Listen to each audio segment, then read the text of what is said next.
साथीहरु नमस्ते अनि धेरै धेरै स्वागत छ तपाई सम्पूर्ण साथीहरुलाई।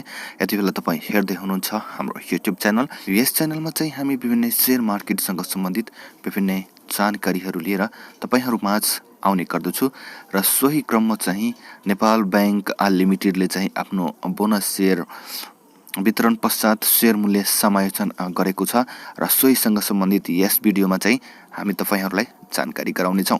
सो भिडियो पुरै अन्तिमसम्म हेरेर साथ दिनुहोला।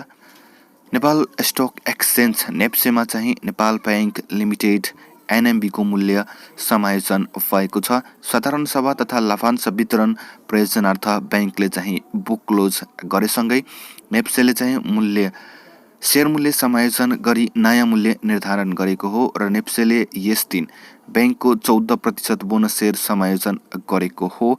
समायोजन पश्चात बैंकको शेयर मूल्य 378 रुपैयाँ 68 पैसा कायम भएको छ। नेप्सेले चाहिँ अघिल्लो कारोबार दिनको अन्तिम मूल्यका आधारमा बैंकको शेयर मूल्य समायोजन गरेको हो र अघिल्लो कारोबार दिन अर्थात सोमबार बैंकको शेयर प्रतिकिता 431 रुपैयाँ 70 पैसामा अन्तिम कारोबार भएको थियो।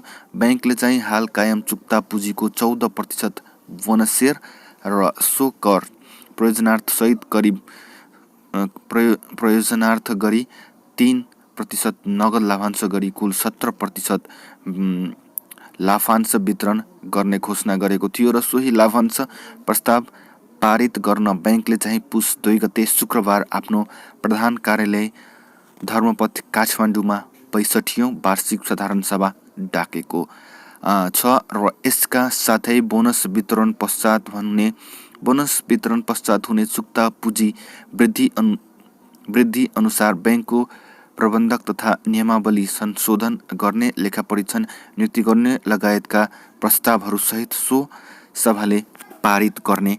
हाल बैंकको चुक्ता पुँजी भनेको 12 अरब 63 करोड 67 लाख 58,624 रुपैयाँ रहेको छ र 14% का दरले बोनस शेयर वितरण पश्चात बैंकको चुक्ता पुँजी भनेको 14 अरब 40 करोड 59 लाख 4,831 रुपैयाँ पुगेको छ।